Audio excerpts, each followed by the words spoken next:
Assalamu alaikum and welcome to Strategic Focus by NEST.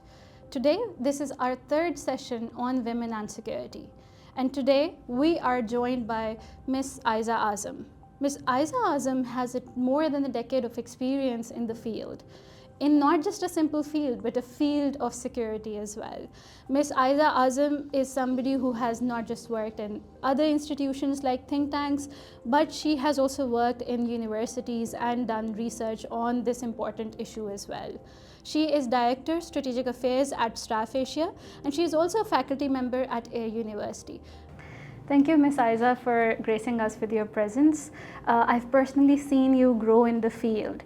So how, the way you're mentoring the next generation, how is the next generation of Pakistani women redefining security studies?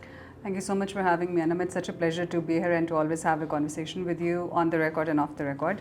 I think the way that Pakistani women, the next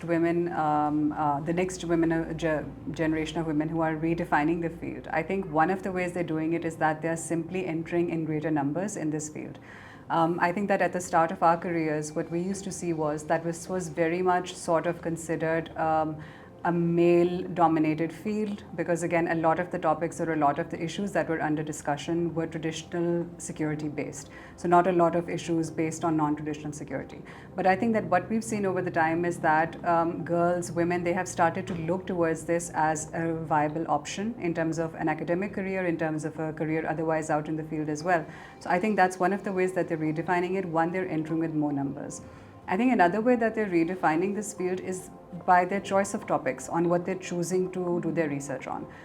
Like I mentioned earlier, traditional security issues, they're very much there. We still have women who are very much prevalent in that field, who are experts in that field, who are conducting their research in that field as well.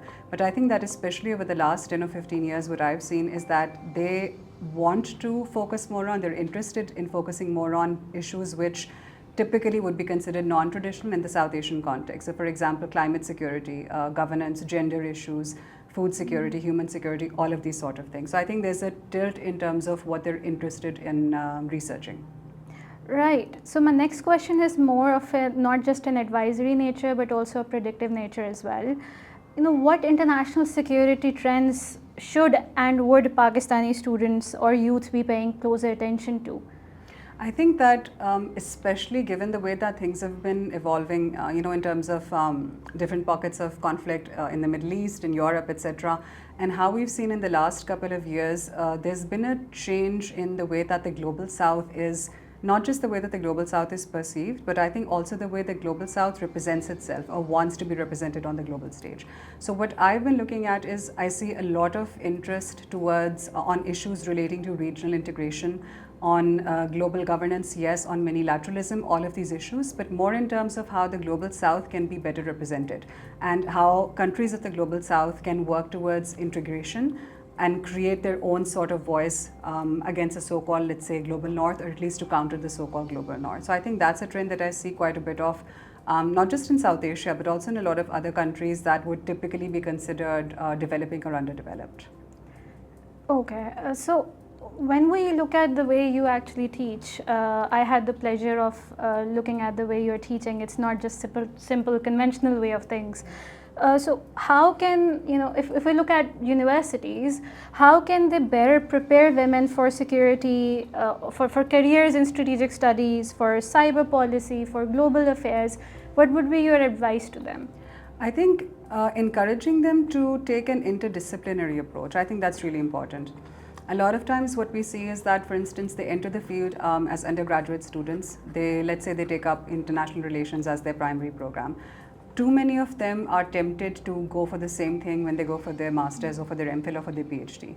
I would even go so far as to say that a degree, let's say an undergrad degree or a master's degree in international relations, and then another one in strategic studies, it's not as comprehensive, or it doesn't broaden the spectrum as much as we might think it does. So I would really encourage them, and I do this in practice as well, So I tell them 1 degree in international relations is quite sufficient, and then you want to take something which complements that. So for example, you can go into a field like mass communications, you can even go into business, you can go into something which complements what you are doing on a different level.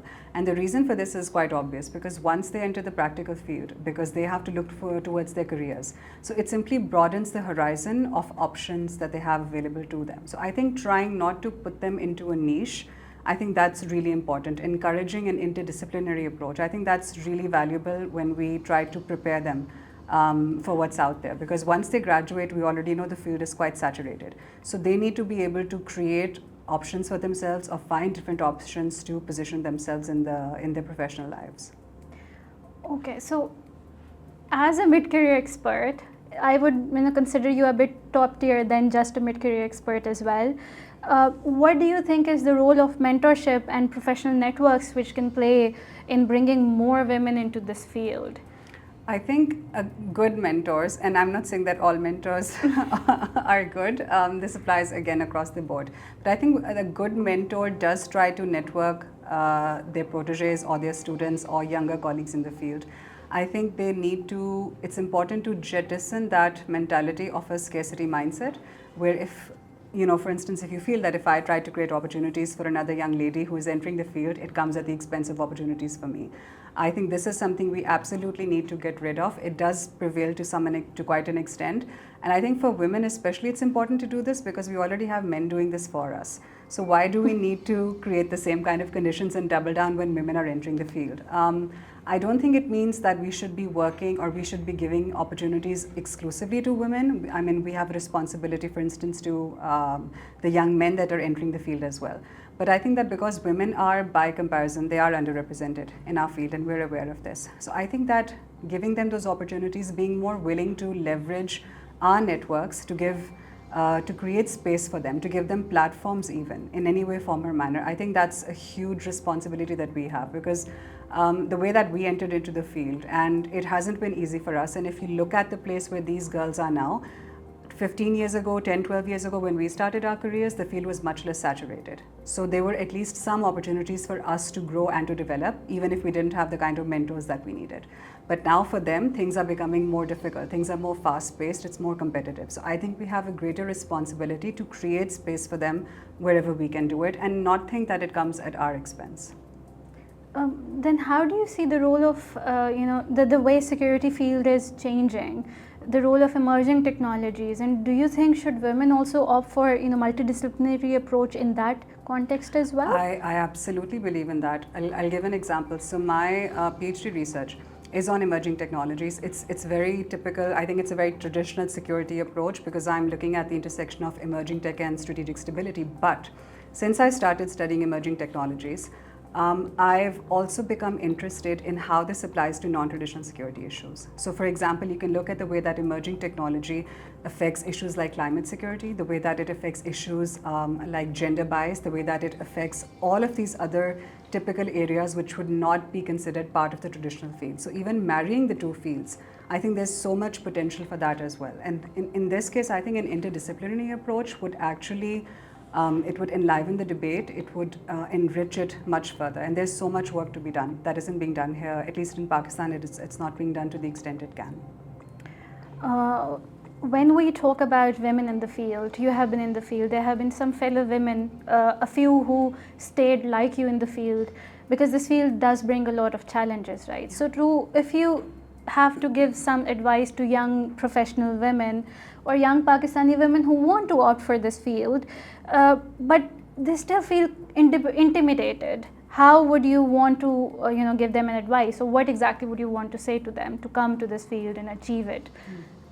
I think if I could just even maybe push back a little against the question, I wonder if the next generation of scholars that we're getting, the Gen Z, I think that compared to, for instance, us, our generation, I think they're actually much less intimidated by a lot of these traditional issues or these fields which are typically considered male-dominated than we might have been.